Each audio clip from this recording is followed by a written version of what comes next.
Yan ang sinasabi. Pagkain ng servisyo alang sa katawhan sa tercero distrito sa Bohol. Before the press con, you would like to ask the Congressman to give a message to our public. Congressman, Art Lang. Ang process na ganyan. Wala na sa college year. Focus ako ng July. Salamat sa usa sa akong mga pamikitang meeting sa Bohol. Anong friend ka na yan? Hello. Mike test. Alright. Smile. Mike test. Smile. Alright. Madyo ko ito sa tanan. O sa atong mga media representatives, salamat sa inyong pagtampong. And akong greeting sa atong mga mayors who are here, our mayoralty candidates, headed by Mayor Emilia O. Magda, Mayor Amber, Mayor Amber was here a while ago, but he had to leave. He was rushing. Mayor Connie Amparo is also here, but she has left for work. Vice Mayor Humawit, our candidate for the mayor of Batuan, na si Dodo. He was here a while ago. We have Vice Mayor Pedro Longbujoman, who's running as our candidate in Carmen. We have Vice Mayor Fredo Gamalo running as our mayor in Shanapuliones. We have Vice Mayor Wilson Pago running for mayor of Pilar. We have former Mayor Mike Melendez, who's running as our mayor in Garcia Hernandez. We have with us Vice Mayor Dr. Elpidio Bonita, who's running as our mayor in Lindolman, Sulatan sa Masipang Pakpak. We have First Kagawad Undoy Adjong, who's running as our mayor in Hawaii. And we have the former Municipal Planning Officer of Dimiao, Kagawad Berting Lagma, who's running as mayor of Dimiao. We have with us our mayoralty candidate, our current mayor, Along Ayuban for Alicia. And for our vice mayors who are with us this afternoon, we have Vice Mayor Lito Tajalos, running for Vice Mayor of Garcia Hernandez. We have Vice Mayor Bonifacio Dodong Bertudes, who's running as our Vice Mayor for Hangna. We have Vice Mayor Emily Gaang running as our Vice Mayor for Sibilia. We have Kagawad Romeo Bingay running as our candidate for Vice Mayor for Carmen. We have Kagawad Abigail Lagura running as our candidate for Vice Mayor for Gindulman. We have ay hakot na grupo ha. Ay hakot na grupo. Kagawad Russell Yek, three-termer running as our Vice Mayor for Dimiao. We have Kagawad Titing Tinio running as our Vice Mayor for Anda. We have Kagawad Titing Sumampong running as our Vice Mayor for Batuan, sir. We have former Mayor Fredo Buston, who is running as our Vice Mayor for Sierra-Bullones, sir. Former Kagawad Ernest Entero, who is running as our Vice Mayor for Luay. Then we have Kagawad Dong Torres running as our Vice Mayor for Alicia. Other mayors and vice mayors and mayoralty and vice mayoralty candidates. We also have, this is a big boo-boo for my staff from my own town of Lopok.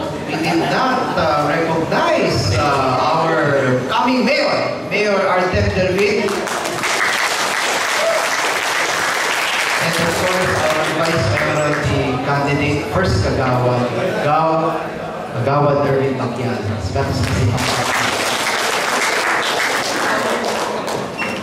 Kinsa pa. Then we have with us our political leaders, staff members, and members of the media. Good afternoon sa tanan. Welcome sa atong press conference sa okasyon sa akong pag-file ng akong certificate of candidacy. So, maadyo buto sa tanan. Okay. Manong Fred? Salamat kayo, Congressman. You would like to tell the public,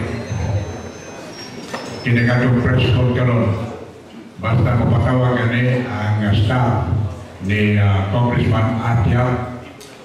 Nakakaralang ng membro sa media niya yun, tanan, well represented tungkol sa atong kongresista.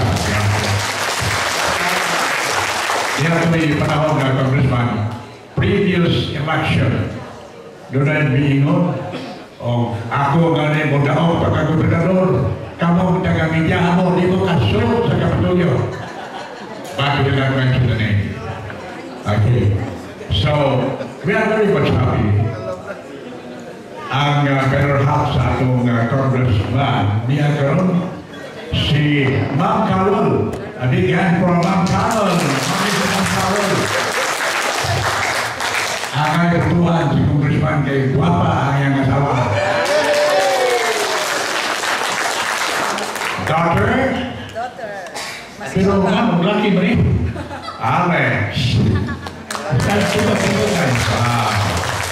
And most of all, ang inahan sa atong kongresista si Mama Ani. Mama Ani! Tuwan si Mama Ani. Okay. O diyan, kasagutan, Congressman kasabot dumi. Aron na dili na ito masulog tanan. Ang sama sa alarma. Doon ay taga-DYRD, doon na sa taga-DYTR. Adiya si Lito Responde. Baile? Yes, salamat na Pre Congressman Bay Hapon. Bay Hapon sa itong mga lideres, mga mayores o mga vice-mayor kaniya gabi, apil na sa mga mahal sa kinabuhi sa itong kongresista. Now, niya karon ang atong nasakop sa media, ang atong palisiya is one question, then one follow-up. No? So, munay atong isagop na palisiya para kita magkalalis. Niya atong mga kauban sa media dari Congressman, dari Kapita si Nilo Sapong. Ayan. Then we have Mike Ligali of the Bold Region, the editor-in-chief. Then of course my partners, the friend of the WIRD. Then we have Kapitan Luyan Limone, kita kami non nobinime, si Edgar Tumanda. Huwag pagpapapos, Pintas Claras, kura o ikaw mo'y nagkabantirya. Then we have Randy, Ryan, I mean. Okay. Then we have Atoy Kusap of DYRD, EM and FM. Then we have Ritutas of DYRD, EM and FM. We have John Gutierrez of DYRD. Then we have Kapitini Radio. Medyo madupli ni iya karon kaya sa gadget na kita. O dia, the good friend of Bagindolman, si Fred Amora. Yeah. Then we have Felix Sipron. Then we have from the Bohol Balita or Daily News, Andy Nalsaro. Then we have here the wisdom, the manager of the Philippine Information Agency, si Mr. Richo. Then dito we have Dave Responti of DYRD. Then we have Allen of DYRD. Yeah, si Fred mo'y bahala. Tapos nalitan? Ay, sorry. Tingo ganyan kamaliwin niya ka. So, we'll start the ball rolling, no holds barred. Okay ba, Congressman, para maklaro tayo tas klaras kung may mga inaguan at least bayag-yagaan. Okay, sige. Si Lopre. Okay. Pabitaw nga dumami mga moderators kay magpapanaw ito sa atong congressman. But before that, when I was the president of the Bohol Media Association, Congressman Yap Limon Animangala offered insurance to the Bohol media. Salamat kayo, Congressman. Insurance sa Bohol media. So, my first and only question, by the way, katungkol mo, may mong follow-up question, line question to one ago. Congressman, we have learned na ano ba mga mayor, ipamalit na kulong sa atong tercer distrito. Not only that, hasta na kong iputak rin sa atong footage para matong napalit mo ito mga mayor. So, what happened? Unsay sunod na itong nalakan ining baita, Congressman Akia. What happened? I think that's the critical question. Para ka nato, katuod naman natong tanan kung kinsa ang gusto nato suportahan na. That is our right. Every Filipino in this country has a right to vote based on the proper qualifications. You have the right to vote and you have the right to run for any office. Katuod naman nato. Mao nga ang atong mga mayor, kung kinsa naman ang gusto nilang suportahan, desisyon naman nila kung kinsa ang gusto nilang suportahan. What happened? Wa kahibaw. Nakurat ba ko? Yes, nakurat ko. Ang pangutanan ng lain, to be brutally and candidly frank, Manong Fred, nasaktan ba ka when it happened? I would be dishonest, Manong Fred, to say, I was not hurt. Nga naman, sa panahon na ako na nag-vision na as congressman diri sa 3rd District, ang mga kauban nato sa buhat, hindi lang kauban, Manong, nahimo lang kapamilya nato. Ang pinaka mga mayora, mga kumaring nato. But as I said, patungod nila who they want to support. But you cannot take it away also from me, Manong Fred, na makurat ko. Tungod kay sa panahon nga ako naman nag-alagad sa 3rd District, naningkamot ang congressman. Di naman ako perfect, Manong, di naman na Ginoo, pero bisan pa, maningkamot ta, makapagservisyo sa mga lungsod, sa mga mayor, vice mayors, o sa mga katauhan. O sa mga footages, kita naman na nagpapasalamat naman sila. Kita naman na nakita naman nato nga tibo kung gusto naman ako support sila ng mga lungsod. So I was surprised, but again I will state it is their right. We have a right to support whoever we want for whatever reason we want, personal na or public na. We will respect whatever it is. I think that's my statement on the matter, Manong. Thank you very much, Congressman Akia. Next, Lito Responde of UNTR. Okay, notes para ni Congressman. Mas mahining mag-asinera na ita. Kay o galing ka sa 1st District mo agi, from Sikatuna to Lubog. Makita nato ng pinakanindot ng kalsada from Sikatuna to boundary sa Lubog. Pagsulti mo sa after the boundary, pagsulti mo ito kalunasan, apigin na yung kalsada. Ito as being said, ganun ay budget, ikasumpay na para mulapat sa view na going to Lubog. As a matter of fact, mo na i-issue ng video, i-insa ron, because ang ingon diha, imong i-realign ang pundo, sa diyan na congressman ka, maunang wag na masumpay ang from the boundary sa Sikatuna to Lubog biya kalunasan. Congressman? Nindot na pakutana. Daghang salamat, Manong. Sa tinuod ra, I have always been recommending the inclusion of that portion. Masumpayan ang highway, ang Akianan from the 1st District to the 2nd District. And every year yan. The 1st to the 3rd. Every year yan, I would recommend, Manong. In the last time na nag-recommend ko, for the 2014 budget, It was not even accepted. It was denied, rejected by the Department of Public Works. And namutana ko, nga naman, wa na appeal ang atong portion ng road. Ingon ng DPWH, the state of deterioration does not merit inclusion in the budget. Tungod kay na ay mga standards na gisunod ng DPWH bago sila mupondo sa road construction o rehabilitation. Pero sa 2015, nag-recommend ko balik. And this time, it was already approved and accepted. In the incoming 2016 budget, 50 million pesos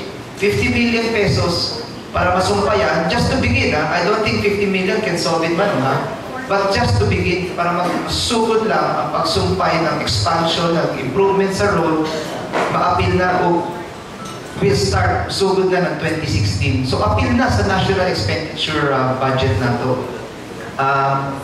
Actually, I always have a record of that DPWH letter, Manong. So this is a letter. Okay.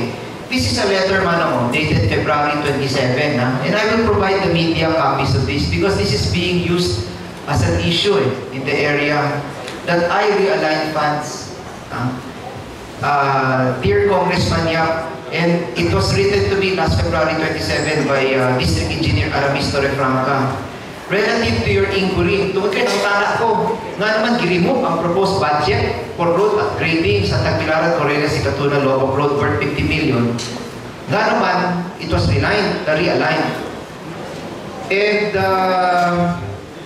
ingon sa DPWH, please be informed that the DPWH Central Office has excluded in the proposed infrastructure program because number one, the road pavement must be in a bad condition before it will be upgraded. So sa standards sa DPWH, di pa naabot ang level of degradation. Mao nga, bisan pa na nirekomenda ng congressman, it was removed from the recommendation. Ikaduha, ang prioritization of road improvement is from gravel to concrete as the main agenda of the national government sa 2016. Gravel to concrete ang standard. However, Manong, based on your strong recommendation, tungkol ka sa Maynila sa budget hearing, namugusta ko. Tungkol kay Ihon ako, nakaumaw pa sa Loboc. That's my kaugaling mong lungsod ba man akong friend? Ang mga tao, mangutana ka na ako, where is the assistance gikan sa congressman? Kung ano gusto ko sa Maynila sa budget hearing. So, based on my strong recommendation, and due to the damage pavement caused by Typhoon Senya, we have included it again in the proposed DPWH priority program for FY 2016.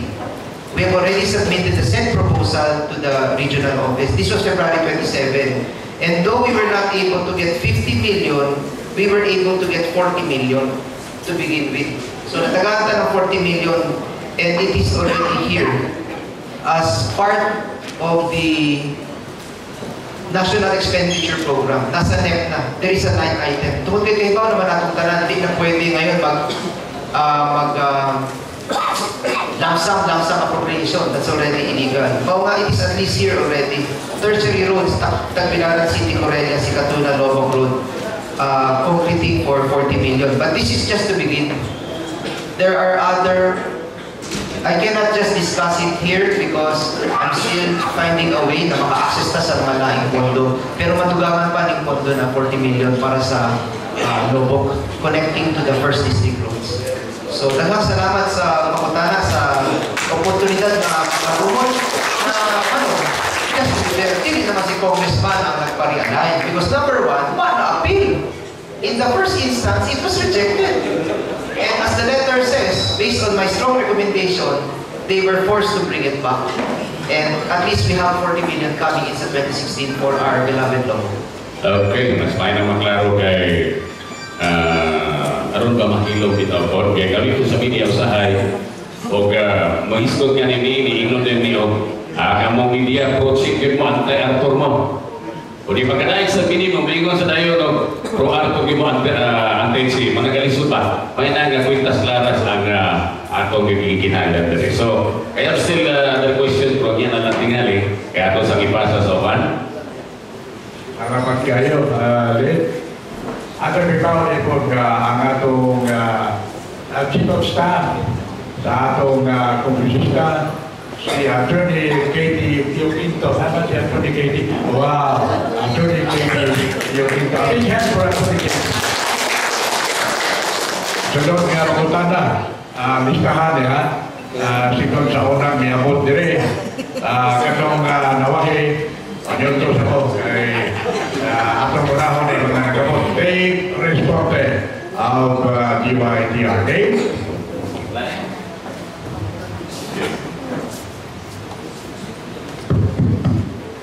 Mayong utusan, Today, saan makukunta na? Ibaba na lang pag-wapag. Na naman ka, for the first two elections, you were running unopposed, sir, no? Kaya karon na possible na kontra, mo pa kumupay sa Silosi. Na mapapaka na, kung sa'yo pinaka-importante nga issue at stake karon yan sa 3rd district sa umabot ka 2016 election, sir. Pinaka-importante nga issue at stake nga dapat masolusyonan dyan sa 3rd district, sir. in terms of a specific problem. Yes, sir. Pinaka-dakong issue, sir, na dapat na ma-address dyan pa. Lisod na pangutana, Dave, sa tinodra. Tungod kay politically speaking, dili naman the single biggest problem, but the single biggest issue, the single biggest challenge. There is a battle for the soul of the 3rd district in this coming election.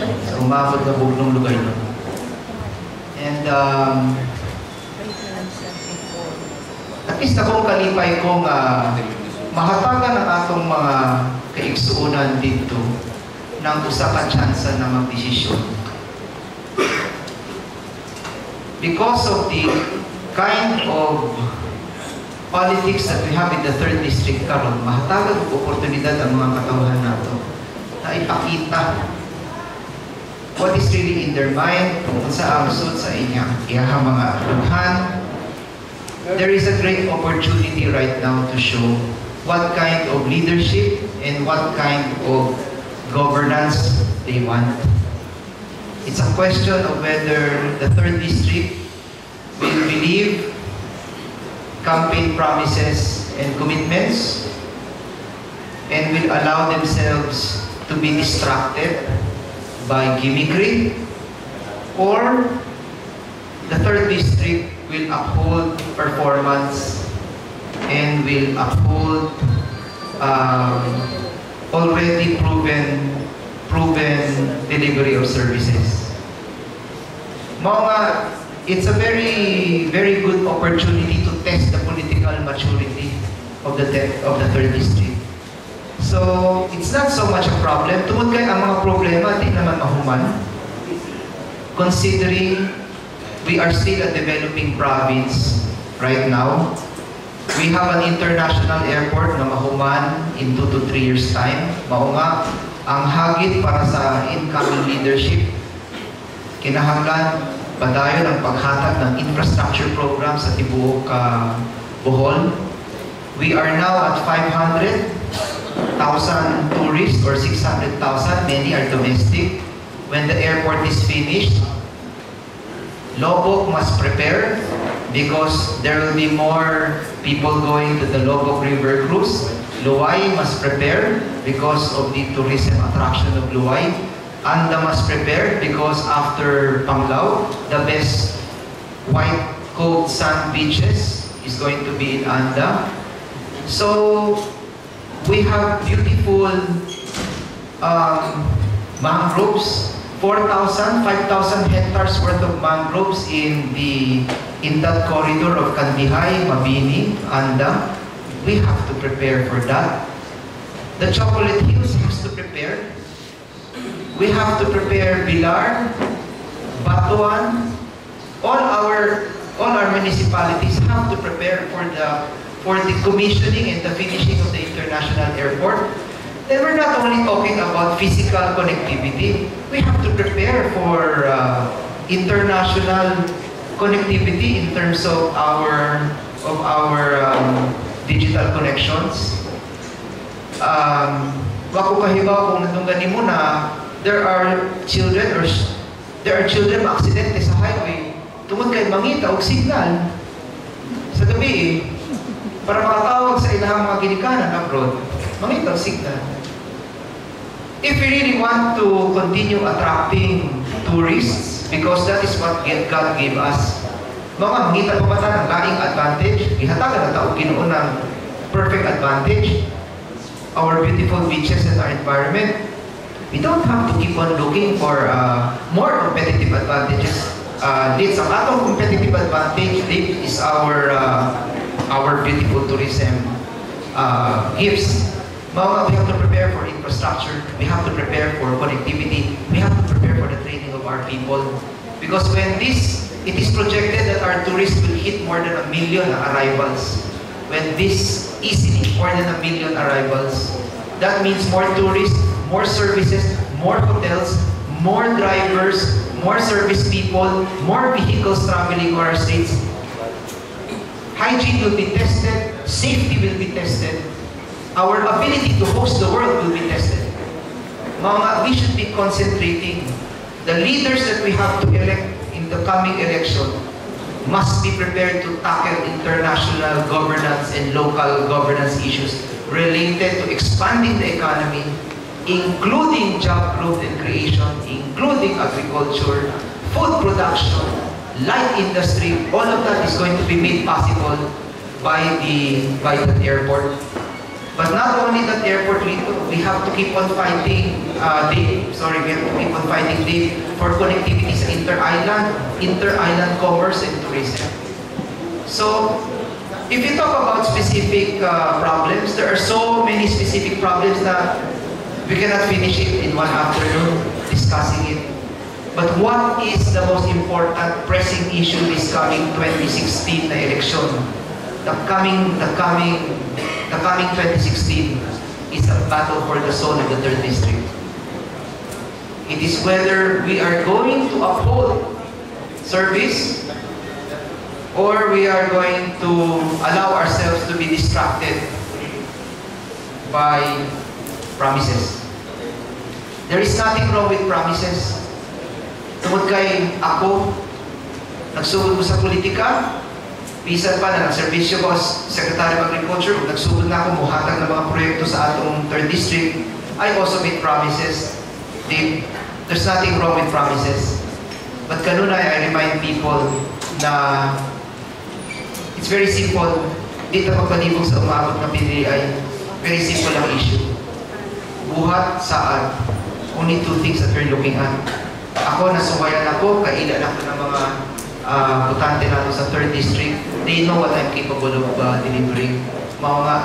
I'm asking them to put their trust in me na makadeliver ko ng mga mas daghang pang mga tabang sa atong mga kaigsunan sa 3rd District. So, daghang salamat sa inyo. Okay, thank you very much. We have John Gomez. Okay, may hapon, Congressman. Congratulations sa daan. Okay, Congressman, unsay kaliinan ni atong 2013 election ato itanding sa atong election ko karong 2016? Sa imong usan imong debate kaliinan niyo.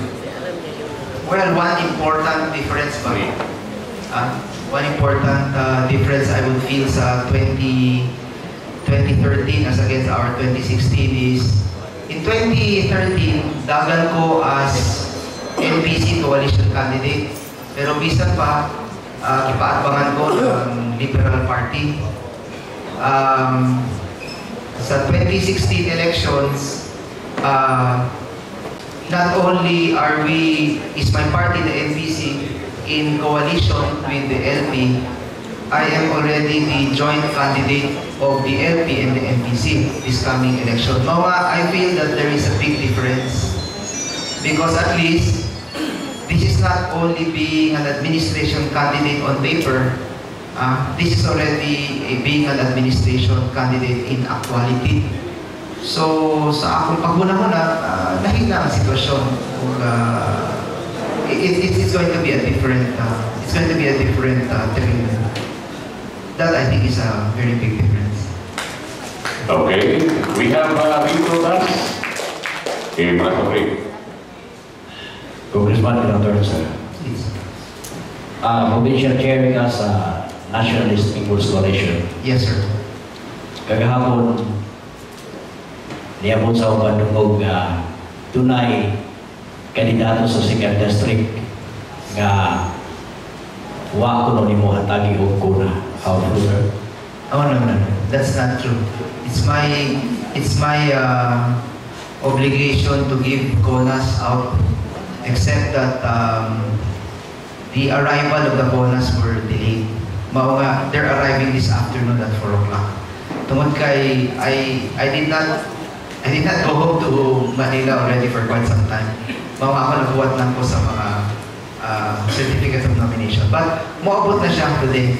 It's actually the 1:30 flight. It will be here by 3:30. Signed also by the president of the party, and i-distribute na nato by 4 o'clock. Okay. Arikan sa Kapitan sa Minol. Si Edgar Tumanda. Kapitan Ed. Paliyaw ko sa Kakarikay. Salamat, Sir Dito. Sir? Ako nila yan, ukay-ukay ng Kapitan sa Minor. Nanay, buwitik na istorya nga. Tinoon ba naging mga congressman na makatabang? Ang inasuwahi at kamatay. Tabangan ako. Pagkakata, congressman na yan!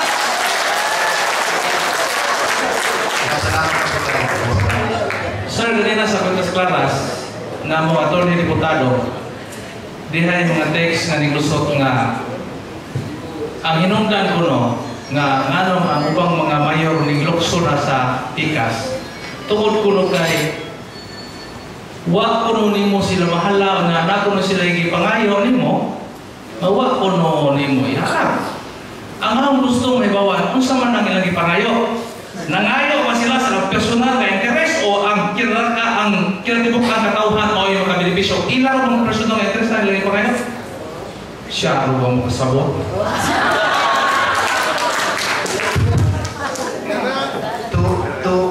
To be fair, Kapitan, wag ipangayo ka nako ang mga mayor na nilukso na sa other side. To be very honest, they did not come to me and ask for something personal. Tinodram wag. The times that they come to me, regular na request. Regular na kapangay, Congressman, matagal ka, so mao nga, kinahanglan na mag-suportahan, sama-sama tayo. May problema, of course. I will support those who support me, and based also on the coalition rules, support ako. But to be brutally frank, did anybody come to me and ask for anything personal? Why? To be fair to them, why? They ask regularly assistance and help for their district, for their municipalities, ang ilang mga lungsod. Ganun na naman. Kaya ba naman sa tanan na ako maningkamot ko. Nga sa abot nga ako makaya, makapaghatag ta, away problema na. Bisan pa na wag ng pida.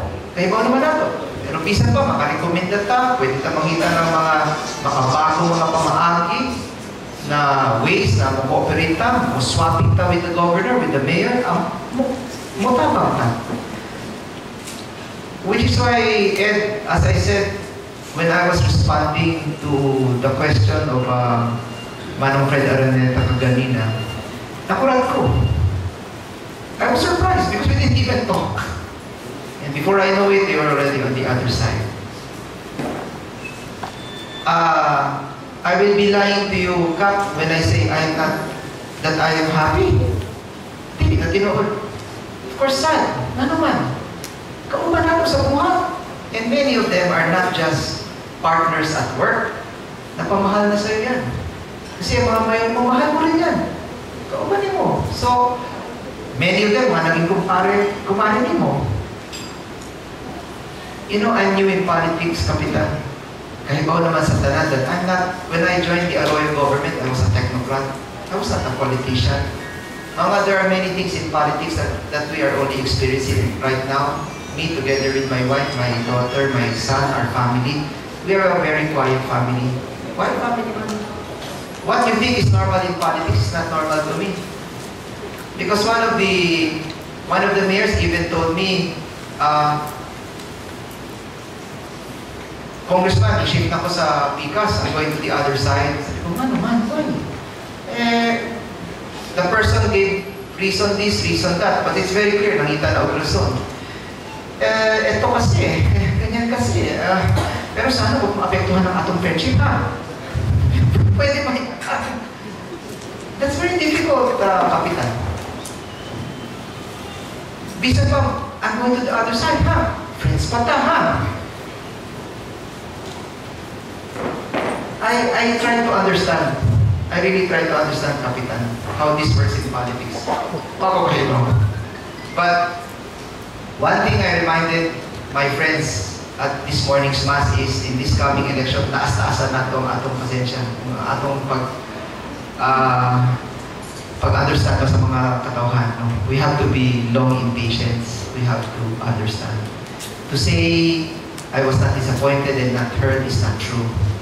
But bisan pa, we have to move on. If this is really politics and public service is really the determinant of everything, at daghan na maayong material sa 3rd District as we can see in this hall, not a single majority or vice majority candidate that I mentioned this afternoon has a bad record. All the mayors and vice mayors this afternoon, mga titulado na ilado sa area ng matinuan ng panerbisyo sa ilahang mga lusod. There are other very good materials and we will just have to itugyan na lang natin sa mga katauhan na desisyon kung kinsang ilang suportahan sa umaabot na pinilian. I guess, to be fair to the mayors, they did not ask for anything personal. And but on my part, I have to say na inkamot ko nga makatapang sa ilaha. I feel there was no reason to move.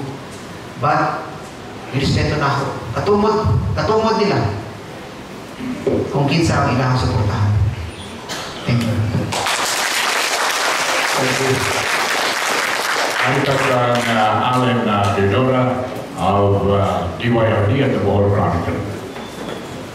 May nga po, sir. Afternoon. Ako na sa may update na ito dito sa pagkakaon limahin sa pasada sa honorario sa mga barangay official. Natin mga barangay official tiga rin. Alam mo sa ilang kasiguran niya kung sa chance ani na mga pasada, sir. Sa tinodra, nag-cross na sa second reading sa House. Na ito kahibaw kung mabot ba sa third reading. Kung magkakahibaw na ito, Congress is under recess right now. But there's still a chance na we go on third reading because we're still going to open our session after we go on recess. So, manikamot ta. But at least naman ang support. At magkakaibaw naman sa tanan na ang atong mga barangay officials, frontliners na ito, and up to now, they're just receiving a small honorarium. So, we're doing our best. We're doing our best.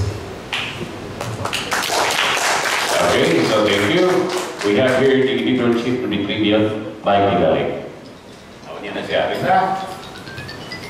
You pass it on to the manager of PIA, si Rachel.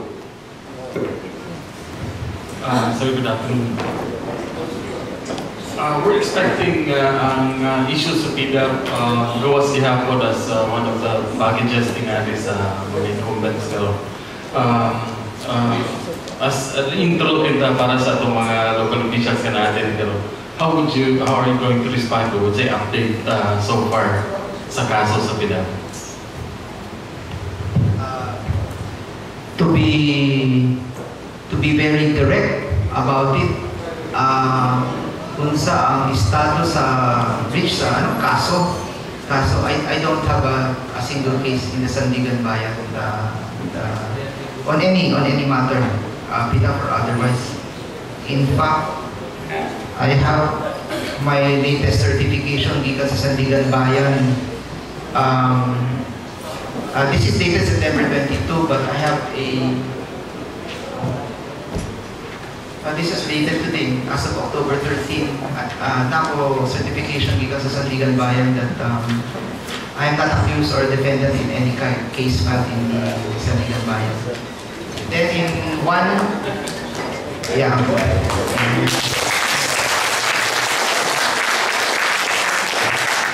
Then in one case being investigated by the Ombudsman, ang Pangkludo case about the PDAP and my involvement as Secretary of Agriculture, it was already dismissed.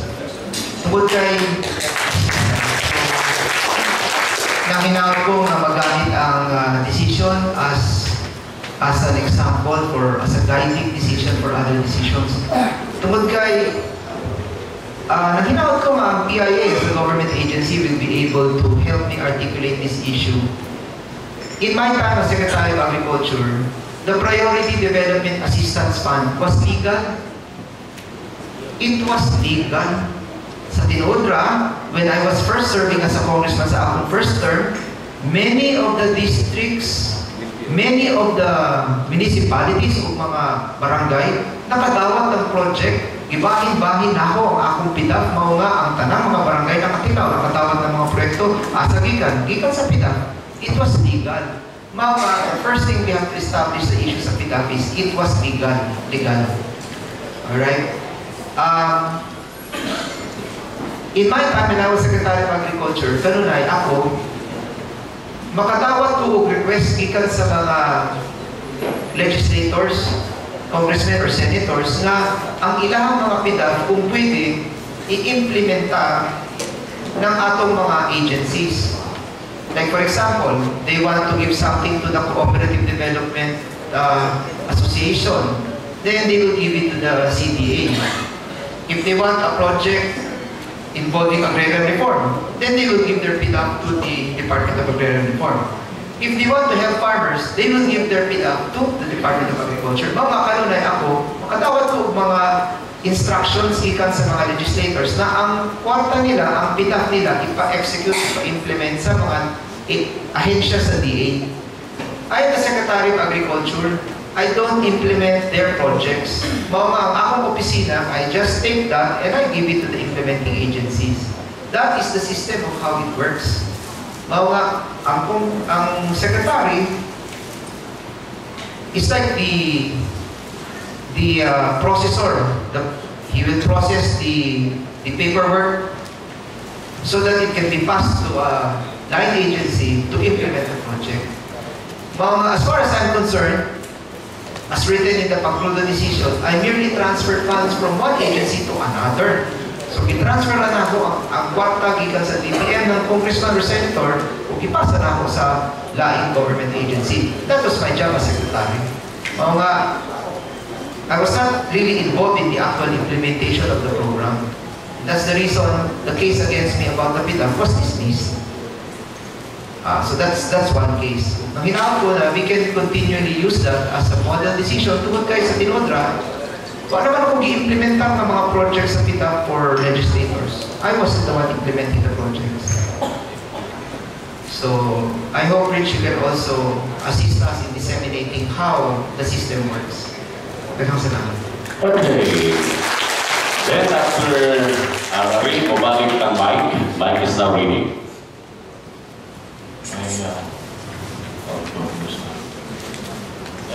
This is the day of the second anniversary of 7.2 earthquake.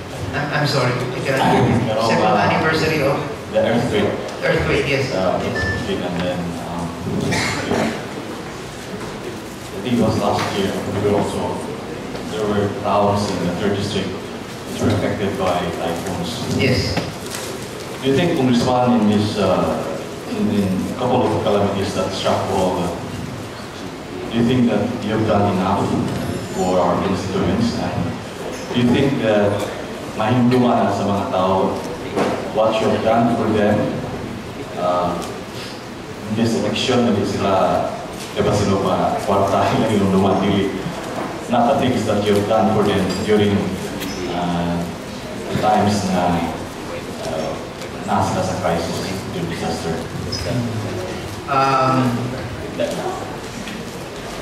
To answer very directly, have I done enough for the 3rd District? Definitely not. Definitely not. Any person who says that he has done enough is just, well, not possible. Tungkol kay daghan ang mga problema sa distrito. But have you done your best, Mr. Congressman? Did you do your best? Then I can answer ang akong tubag, yes, I have done my best. Was I able to satisfy all my constituents? Alisod na. It's very difficult to say that. But I can look anybody straight in the face na ako, naningkamot ko in what resources I was given, whether to help our constituents sa scholarship nila, whether makatabang ta sa hospitalization, whether sa mga funeral assistance, we can give assistance, infrastructure support, makapaghatag ka, mga development projects. But I take special pride, sir. I take special pride in the work we did in the Rebuild Bohol Foundation when we put up the Balay Bulaano. If you will remember, after the earthquake, everybody was shipping water, instant noodles, blankets, towels, whatever. But as you know, I served in the Philippine cabinet for more than 6 years.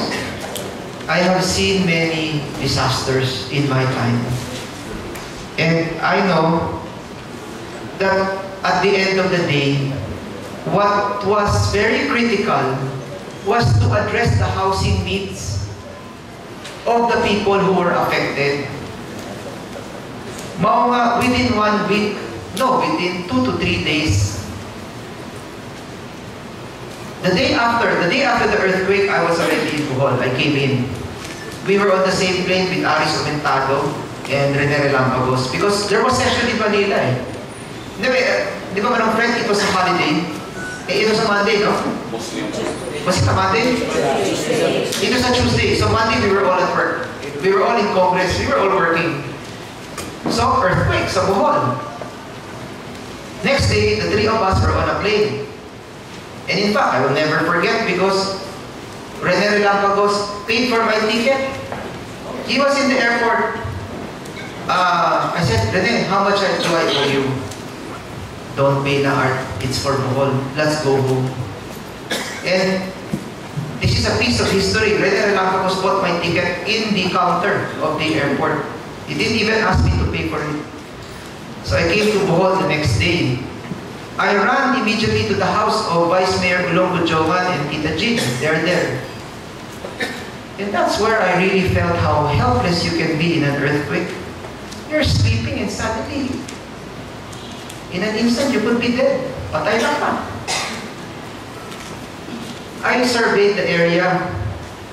Within 2 days, I was telling myself, all the water, magpasalamat ko sa provincial government sa Pampanga because Governor Lilia Pineda sent a filtration tank on wheels, and that's what we use. We kept on delivering water using a filtration truck on a truck. That's because of Governor Lilia Pineda, and I would like to thank former President Gloria Macapagal-Arroyo because she was one of the first people who got in touch with me, and she was the one who asked assistance kay Governor Lilia Pineda. Mga daghang pasalamat sa GMA for that. So, what we did was, I was telling Vice Mayor Ulong, we're going to need to address the issue of houses immediately. So within 3 days, nag-design me ng very, very simple 22 square meter na balay na concrete flooring with cement, hollow block walling, amakan walling combination, and then ang adobe seam. We were able to give in Carmen 154 houses, in Pilar 42 houses, in Sevilla 54 houses, In Loay, 81 houses. In Lobo, 36 houses. In Batuan, 28 houses. For a total of 425 free houses. And this is 45,000 each. The original cost was actually 38,000. But when we started buying, unwittingly, manager responded, we started pushing the price up. Mama, I had to appeal to the governor to talk to the hardwares. It's a time of calamity. Immediately put all of these emergency materials under price control. As chief executive of the province, you can do it. Mama, Governor Edgar Chato immediately responded, putting all basic commodities under price control. So I'm very proud of what I did. I am not proud about my personal effort. I am very proud of all the people who donated in Manila. More than 20 million from friends. Magalit na nga akong mga amigo dito. Tungkol kay Karunay, maimbita ko sa party. Mga funds. So they said, mag-imbita pa ninyo si Art Karunay. Mga funds. But I don't care na. Basta we can ask for donations, makatabang ka sa mga katawan sa Bohol. We were able to build 425 houses. I'm very proud of our staff. They went out of their way to help build the houses. I'm very proud of the beneficiaries. Tungkol kayo nag-counterparting man sila, nag-voluntaryo sila. I'm very proud of the daughter-in-law of Vice Mayor Ilong Bujongan, Engineer Jones. Tungkol kay Engineer Jones helped in the design of the house. I'm very proud of as engineer. So gato sa masipang pakpak, was going around building, and then asa si Vice Mayor Ilong? Gawas. Tita Jean, saan nga ng karpintero nato? Si taas-taas. Si Lani. Yeah, just this simple carpenter. So I said, can you build me a house? 22 square meters? Asa sir? Pwede di ha? Okay, let's start. Together with Engineer Jones. In one afternoon, the basic design was done. By the next day, we were already cutting the parts. In 3 days, humana ang balay. I'm very proud of myself. So, it is an example na if we really care for our community, hindi naman kinahanglan ang gamit pa tayo ng pondo sa gobyerno. Tungkol kay everything we did was from the personal contribution sa mga katauhan. Kung ang kwarta na gigamit nato, gikan sa personal na mga contribution, hindi na natin yung single centavo gikan sa gobyerno. So, I'm proud of that. So, I hope nang hinaot ko nga ang mga katauhan, they will not forget na ang congressman na ningkamot na mahimong congressman sa Kalipay, congressman sa Kasakit. Ako ba nato sa lahat? Not only a congressman during the fiesta, but a congressman during trials and tribulations. And I hope the people of Carmen, Bilar, Sibilia, Loay, Lobo, and Batuan will not forget that in their darkest moments, their congressman was with them.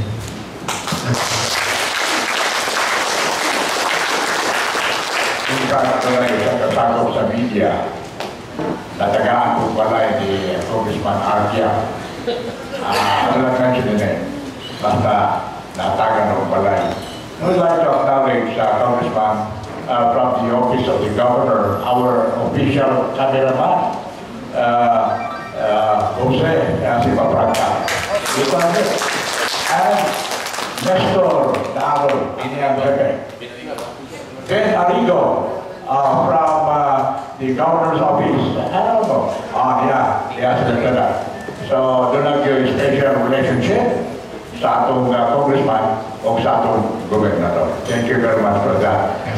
From Tagbilaran City, we go to Ubay Hot FM. We have Ryan Bunta. Ryan? Congressman, may hapon. G-Ray. May hapon sa tanan. if I keep asking questions, I know you have all the answers. And kita ko personally, sa mga kalibukan, hindi mo para sa kalabuan. What I'm going to ask from you now, Congressman, is a statement of confidence as you show confidence to the people. Kaya yung contender for next year without batting an eyelash, ingon ko siya ng pwedeng kaniya. We want to hear it also from you. More na akong pangayon mo, Congressman. Thank you. You want a personal statement on, not as a reaction. My statement is simply one, I would not be able to do this job without the love of my family. Sa tinuod na. Nakong pasalamat ko sa akong ugangan kay Mama Ani who takes care of me when I am in Bohol. And I would like to remind the people of the 3rd District that every day and every week I spend with them is a day and a week that I spend less with my family. And that's why magpasalamat ko sa akong kapikas, si Carol, my daughter Alexandra, and my son Austin. You see, we are a very private family, Rain. We're very quiet. We're not a political family. I come from a family with 14 uncles and aunties. Sa amahan ko. 14 uncles and aunties sa akong ha. And not a single one is a politician. I'm only the second lawyer in that family. It's really a business family. There are many things that that we are experiencing for the first time as a family. But my first statement is, I cannot do my job without the support of my family. And I'd like everybody to know that. I'd like to thank my wife for understanding why I'm always away. You know, when I served in the cabinet, if you see the picture I had when I was taking my oath, Alexandra was just, how old, huh? Alexandra was at 2000 and, oh, imagine, huh? I took my oath 2001. Huh? When I was Undersecretary in DTI. Alexandra was born in 1997. So, my children, as they grew up, they didn't see their father. They didn't see their father. But I also have to say this second thing to BJ Rain. I love my job. I won't be able to do this job, going to the barangays every week if I did not love my job. I love my job. I love the experience na makasud ko sa mga balay, sa atong mga kaigsuunan, sa mga kabarangayan, na musurpresa ko sila, madiretso ko sa mga kitchen nila, whatever food there is, share ta sa pait na naa. I mean, I relish and I love the experience of discovering Ginamos. And because my mother is from Pangasinan, I was introduced to Bagoong first, Ginamos second. But now, even in our house in Manila, there is an equal pride of place for Ginamos. Pride of place. So, my opponent can do whatever she wants. She can say whatever she wants. I will just continue putting my faith in God and in the 3rd District. Itugyan na ako sa Ginoo. Itugyan na ako sa mga katawan ng boto na ako. Why? Because I have the full support and love of my family. Number 2, we are going to win this because I love my job. I love it very much. And I believe, with all humility, nga sa 6 years na nagservisyo ko, Naningkamot ko nga makapagservisyo ng matinud-anon, gihatag na ko ang tanan, everything I give to my district. And I believe politicians are important, leaders are important in the district, but at the end of the day, it is the people who will vote. Mga akong pagsalig, gihatag ko sa akong mga kaigsuunan sa 3rd District na they will appreciate ang tarang giantos ko para sa 3rd District. So, we will win this fight. We will win this fight. And there is no doubt in my mind we will win this fight. I just ask for the help of media to please help me remind also the people what should be the issues in the upcoming election. I need the help of media to tell the people what should we be looking for in our leaders, to remind them of what the important issues are. Tungod kaya maabot na bugnong lugay nun, dili na para kanako sa tinudra. I am done. I've served the cabinet. I'm a 2-term congressman already. Do I really need a 3rd term, DJ Rain? There's just more work that needs to be done. But this election, DJ Rain, is not for me. It's for them. Kung sila nalipay sa kalidad ng atong panerbisyo, if they still want to receive more projects and assistance the way I have been giving it, this is their chance. Tungod kay once in 3 years ra, DJ Rain, ang kahum, nasa kamot sa mga botante. So it is in their power to change their lives. We should not allow ourselves to be distracted with money, gimmickry, mga makatandog na pulong, mga sayaw-sayaw, kanta-kanta. That's normal. Normal na sa politika. But remember, at the end of the day, dugay na nawa na ko sa kining kalibutan. Ang talang ihatag na itong mga kaayon sa mga katauhan.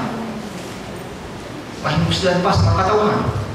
Magamit pa sa mga apo-apo nato. That should be the critical issue.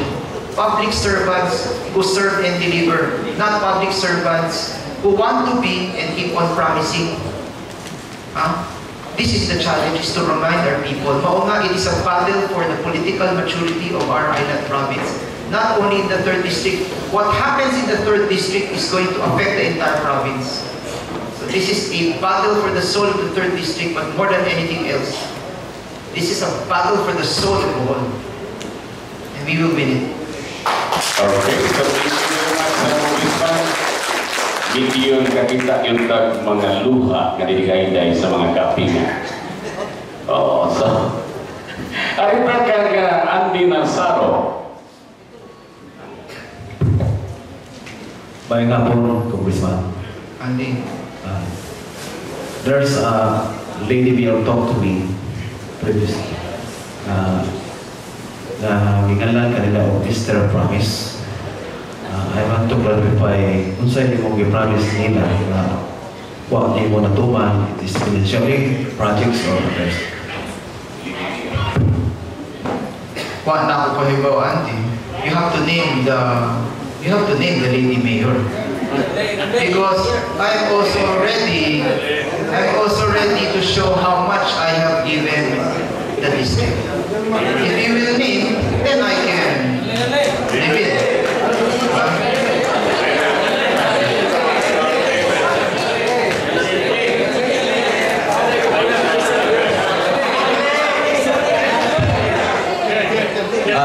This lady mayor is now from the 3rd District.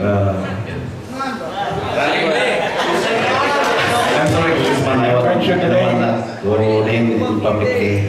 Pwede na sa tuwang personal.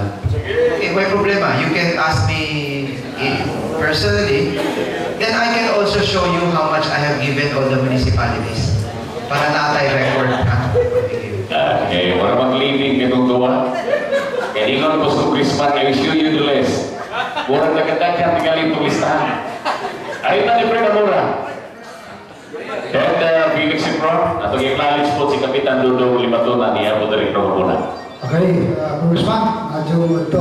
Anong Fred? Kunya, sa tanan sa niya, ito, kaupan karon. Medyo ito ng tanan. Congressman, it has been proven, no? Walang lalis. you have a gap of diplomacy. Diba? 2 elections, dalawang elections, may nag-pretend to, pero before the day ended, nangatras na. So this time, babae rapan siya. Baka sa mga mapungay ng mga mata, wala pa posibilidad, Congressman. Para wala ng mga dughang masakit ba, Congressman, is there now an ongoing negotiation para si Mayor Chief magbigay lang 1 term o raster ka naman para wala nang malinaw ng 3rd district? Is there ongoing o wala? No. There is no negotiation of any kind. That's very simple. None. My right to run for a 3rd term, ako katumod, the right of anybody who feels he or she can deliver more to the 3rd district, katumod po. So there is no negotiations happening right now. Okay, so now is the time for Felix. Kalian siguro yung microphone. Felix? Okay, salamat kayo, JM, nga nahigayo lang ko. Maayong palis sa Congressman Arjam. So, since you are the provincial chairman of NPC in Bohol, and I suppose that this coalition is province-wide. So nga naman nga si Congressman Aris Quintano miputang magkandidato pagkamayor sa mga lungsod sa 2nd District. Unya ikaw, nagplano mo ka nga maputang ka kandidato sa mga mayor nga NPC sa 3rd District. Unya, ang ikaduhang pangutang na ito na nariting po. How do you rate your candidacy from the scale of 1 to 10 to win this 2016 election? Unya, tungkol kay kani tinudaan na election sa 3rd District, kaya na naman kayo kontra kung sa may mong ibati. Salamat. The coalition, Manong Felix, only applies to the 3rd district sa Tinudra. No, it's not province-wide. The coalition applies to the 3rd district right now. Is there a possibility that it will apply to the 2nd and the 1st district? Yes, there's a possibility, but they're still working out some terms and conditions in Manila right now. Okay. I'm not privy. I don't know the state developments sa diskusyon. Okay. Then, aside from, I would not rate my candidacy right now. I will let the people rate it how I'm doing, Mama. I will not rate my candidacy right now, except I would like to say that our entire team na ningkamot karon, we are doubling our efforts, we're doing our best. That's all I can say, but I cannot rate my team. I will not say what my problem areas are, or where I'm strong or where I'm weak. I think we will leave that to the people, and kami, hagit para sa atong entire team na magkugi pa. Okay, so duha naman kami mo rin allow of follow-up. Kunya ingos Congressman ikatuganan. Arita, ano mas why not? Okay, why not Iloso? Saman. Oh, ino mamangutana yung record. Gansi ba ini? Mayong hapon kanimo Congressman. So ato talaning ako ipasupot ning akong pangutana purely sa Pinisayan lang. Karon sabtan sa atong mga constituents dito sa Tercero Distrito. So akong pangutana kanimo Congressman, pila na gyud ka mga mayor ang anaa karon na sa imo karon nga misuporta ipakita o akong pagsuporta kanimo kay ang hubong-ihong dito duha na kunoy nabilin. We want to hear from you. Isip kami mga Tercero Distrito, niya kanunay kasunod ang akong mga tigpaminaw. O sa mga imong incumbent, hindi pa katan incumbent? Incumbent. Why not being sensitive to also the position of our mayors. Sa pag-una-una, mas maayo na they will declare on their own. It's better to ask them. Pero but I would like to say that ang majority ng mga mayor nato sa 3rd District are still sticking it out with me. For me to name them one by one, I would rather they are the ones who declare ng ilahang full support para kanato. But the majority is still with us. Okay. Okay. So, mga pila ka na sa pila ka figure yun. Ang figure na nung pangtanong, pila ka mga mayor na nagpapilin karon incumbent yun. About maybe from you see they're saying 10, but I know there are other things happening. Natulangan pa eh. So yeah, let's just say majority. So maybe sumunod na sa 10. Okay. Salamat kayo. Basta kay 19 kalungsod, pila may majority sa 19. 1 half is 9. May majority 10. Masara na. Sunod, pumunta na. Si... Order lang naman naman to. Before sa ating pangawag, palitan ni Kapitan Dudong Limatuna. Salamat sir. May hapon Congressman. Hapon. Kining pagbalin sa mga mayor sa 3rd District. Kung sita na mo, dako maling epekto sa imong kadaugan sa 2016 election. Ikaduha, Congressman, by masugot mali nga last term ang yun mo pagka-congressman sa 3rd District. Kanya, masabay plano na to by 2019. Last term naman si Governor Ligan Chato.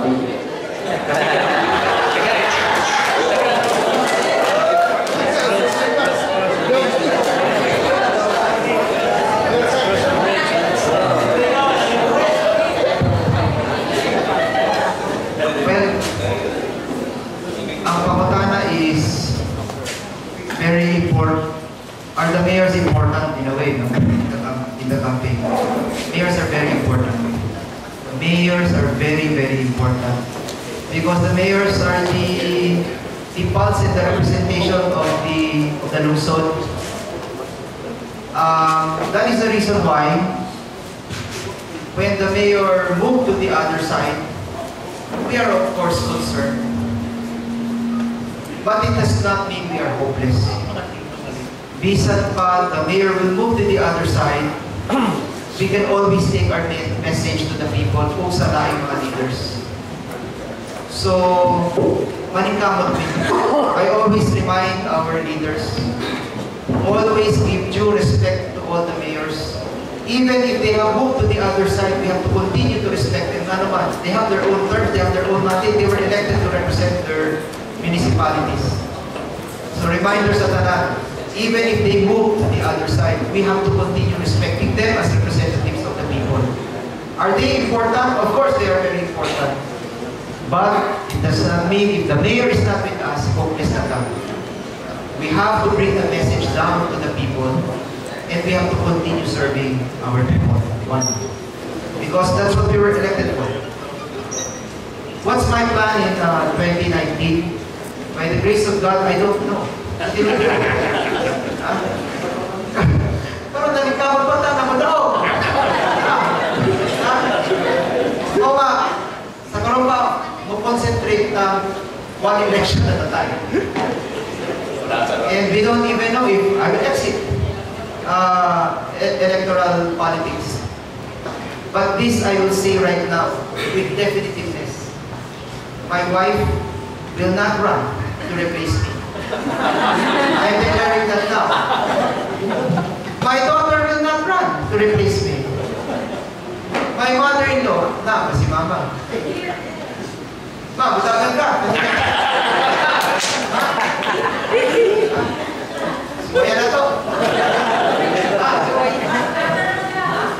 After. 2030.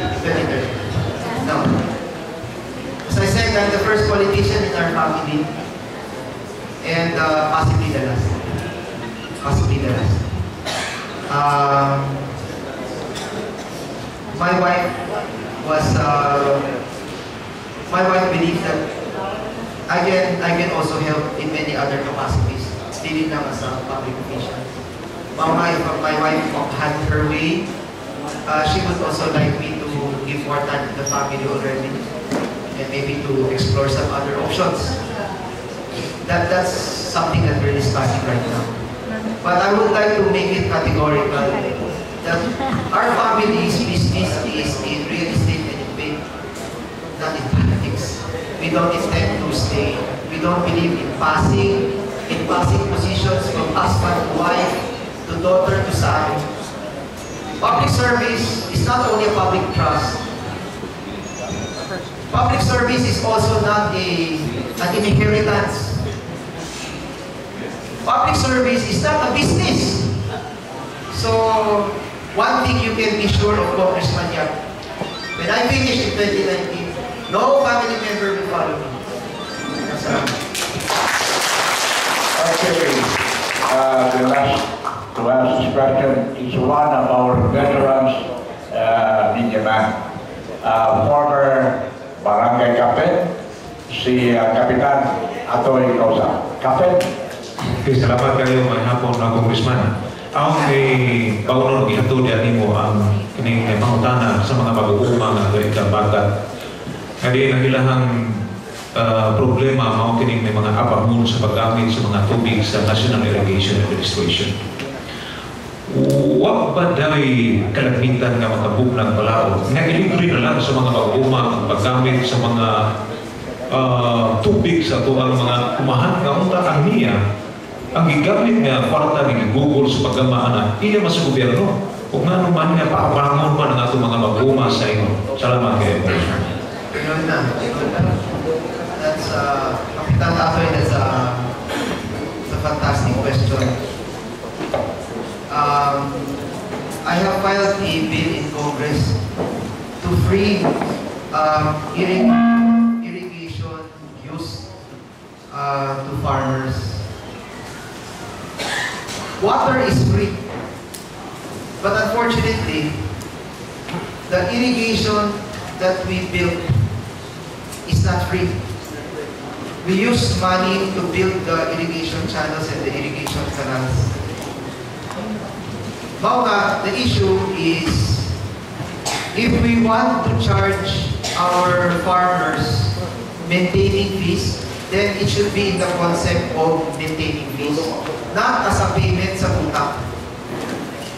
Tungkol kay Kapitan Atoy, many of our farmers are being charged na ang irrigation facilities utang. And that's what I'm trying to convince the National Irrigation to give up. Nasabtan na ako na dili naman libre ang pagtukod sa atong mga irrigation facilities. When we build our irrigation facilities, it is not for free. But I believe that it should not be the concept of a debt. Hindi naman dapat utang. So, I filed a bill to provide direct subsidy to our farmers. Water and irrigation rights. A fee is alright to charge, to maintain, but to pay for the irrigation facilities, I feel is not correct. I feel the irrigation facility should be a direct subsidy to our farmers. The media is here. I think this is very important for the media to understand. In 2017, the Philippines will lose its quantitative restrictions in rice. What was about by 2017? All import volumes will be free. We can import, export rice freely by 2017. Mao nga, it's very important to carry the message for our media to people. Kinahanglan mag-andam na. We have to prepare. Because right now, even if on a per hectare basis, Philippine farms are producing more per hectare. the price and the cost of producing rice in the Philippines is much more expensive. And when the quantitative restriction is lifted in 2017 and everything opens up, in out ang pasok, ang panalo, consumer. Because at Tinodra today, if you go to Vietnam or you go to Thailand, you can buy fantastic 100% premium grain rice for 25 pesos kada kilo. How much did you buy rice? Atoy? 47 pesos. In other countries, 100% premium rice can be bought for 25 pesos. Who will win? The consumer will win. But the farmers may die, Andy. The farmers may die. Mga, this is why I believe I need to file and argue this in Congress. We need to file a comprehensive grains modernization program. Grains modernization, dili lang not only for rice, dili lang para sa humay, but a grains modernization program for corn and possibly soybeans and other grains. We are 101 million Filipinos and growing. How do you support Filipinos on rice alone, Atoy? We need chicken. We need fish. We need pork. Ako dito sa Bohol. Every event, kailangan may lechon. But you cannot do that without corn. You cannot do that without other grain support for feeds. That is why we need a comprehensive grains modernization program. Concentrated, mixed yan. Na ay financial subsidy, na ay insurance subsidy pagdating ng bagyo, na ay seed support subsidy. You cannot have a self-sufficient program in grains if you don't have a national seed program. How can you have a national seed program when you're importing seeds from Thailand, Pakistan, China, and India? In 2008, my experience when I was Secretary of Agriculture, there was a crisis. Nag-shut down all the countries. You cannot even buy seeds. But we cannot feed our people unless we have a national seed program. Then we need a national post-harvest drying program. You know, with us in the audience, we have Mayor of Hagna, Big Abrinilla, who used to be with the National Economic Development Authority. Wilson Paho used to be with the National Irrigation Administration. You've got Mayor Dumalo there who's a farmer. And they understand what I'm saying. There is no silver bullet to agriculture, no silver bullet. From water to warehousing to seeds to post-harvest, we need a modernization program. This is very critical for us.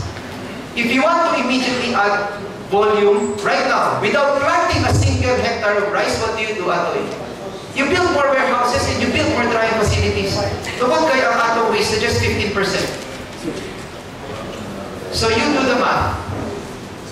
If we are harvesting 18 to 20 million metric tons, 10% savings is 2 million metric tons sa kumay. 6 times 2, 120. So, that is 1.2 million metric tons in rice. So imagine, we are producing 20 million metric tons of rice.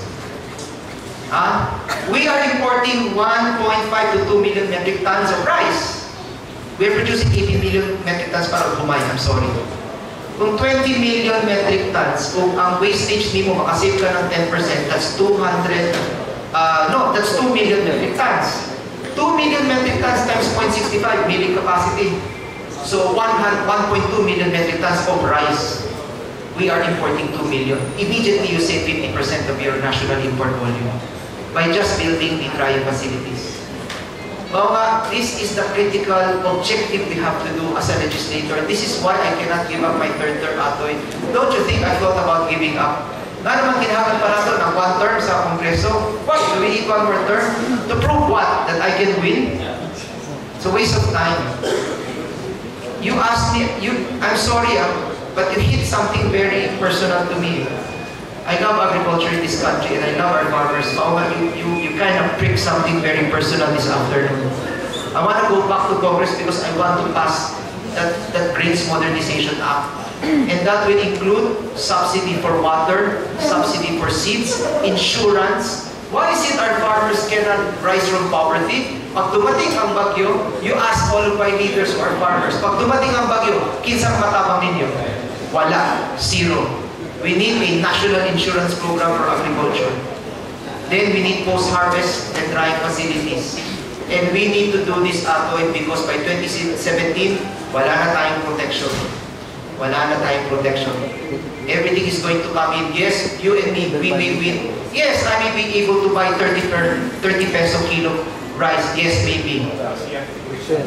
Yeah, asset integration. Yes, we may benefit. But Atoy, what about the farmers? What about the farmers? Posible na kalahati sa atong mga farmers mamatay. Mama, that's one of the great motivations why I want to go back to Congress. I want to pass that legislation to help our farmers. Na naman, I would like to end my answer. Sobra na kataas ang akong tubag. When you talk about poverty in the Philippines, you're talking about rural poverty. It's not urban poverty. When you say poverty sa Pilipinas karon, mga kabos, it's really mga mag-uuma. All the concentration must go to Philippine farmlands because that is where we are lacking. You're talking about inclusive growth, additional jobs. Go to the farmland. Go to the farmland. Look, in 1 year, they're not working 365 days a year. Daghan naman extra time. That's why there's so much time. Bisita na buwakan. There's so much extra time. So, thank you for asking me that question about water, Atoy. We need to free it. Why problema ang bayad ng fee? But water should be given as a direct subsidy to the farmers. It is our obligation. Daghan pagkayo ang mutana sa taga-media kay iba mga sila na katubag ng atong kongresista. But we are very sorry na tulad kay daghan mga bisita na kamamot sa atong kongresista. Every time basta doon ay panahon ng atong congressman, matawag siya sa iyang cellphone. Approve na sa atong mga programa. So, final statement from our beloved Congressman of the 3rd District, Congressman Arcia. Final statement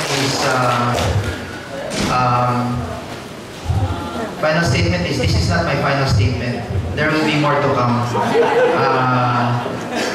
Magpasalamat ko sa media and I hope I will receive the support of the media. You're very important. The media has a very critical job to play because you are the guardian of our democracy sa tinuod na. And without your work, we cannot remind the people about the true issues that are very important to the people. Grabe na ang responsibilidad ninyo. So, magpasalamat ko sa inyong pagtambong karong adlaw. And this is hopefully not the final statement you will hear from me. I hope you will continue inviting me for a chance na I can give statements to the people, and I give you my commitment that I will now increase my presence with the media and possibly call for more regular, even kapihan forums. We can have small tables lang and we can discuss important issues nationally and locally. So my only statement is we need your help. We need the media's help to remind the people of the critical issues. And ang hinaot ko na ang media mo suporta sa Team RTP sa umaabot ng punong lugar.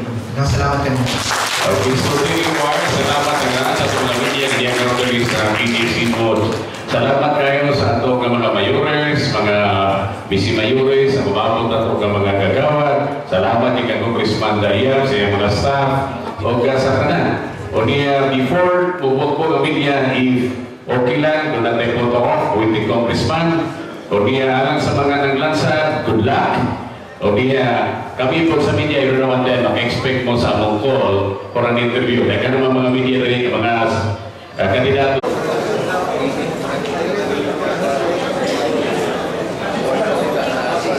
Sila daw dito sa likod.